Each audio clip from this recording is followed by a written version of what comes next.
Les petits détails des plus grands films, bienvenue dans Aviez-vous remarqué ? Nom de Zeus, il était temps qu'on s'arrête sur Retour vers le futur, monument pour le coup intemporel du cinéma. Alors embarquez avec Doc et Marty pour un voyage à travers les petits détails de ce film culte, garanti à plus de 88 miles à l'heure. Et question détail et clin d'œil, le réalisateur Robert Zemeckis et son producteur Steven Spielberg s'en sont donnés à cœur joie. Jugez plutôt, lorsque Marty s'en va rejoindre Doc au début du film, le scientifique lui donne rendez-vous sur le parking du centre commercial des Deux Pins.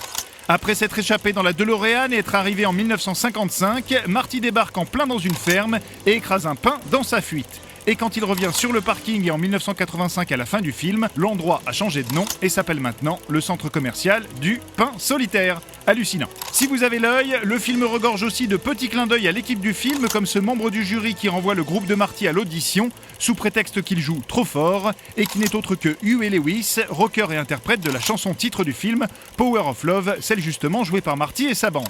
On aura noté également qu'une horloge rappelle le film monte là-dessus et annonce ce que vivra Doc à la fin du film, que toutes les horloges de Doc au début du long métrage affichent bien 7h53 et ont donc bien 25 minutes de retard comme voulu par le scientifique, toutes sauf une qui affiche la bonne heure, 8h18, et qui est posée sur le sol ici, que la grange dont on vous parlait tout à l'heure, dans laquelle se crache la DeLorean, appartient à la famille Peabody, dont le fils s'appelle Sherman, clin d'œil aux héros animés Peabody et Sherman, ou encore que les fameuses couleurs du tableau de bord de la DeLorean, rouge, verte et jaune, sont un hommage à la machine à explorer le temps de Rod Taylor dans le classique de 1960. Mais ça bien sûr, vous l'aviez remarqué, non ?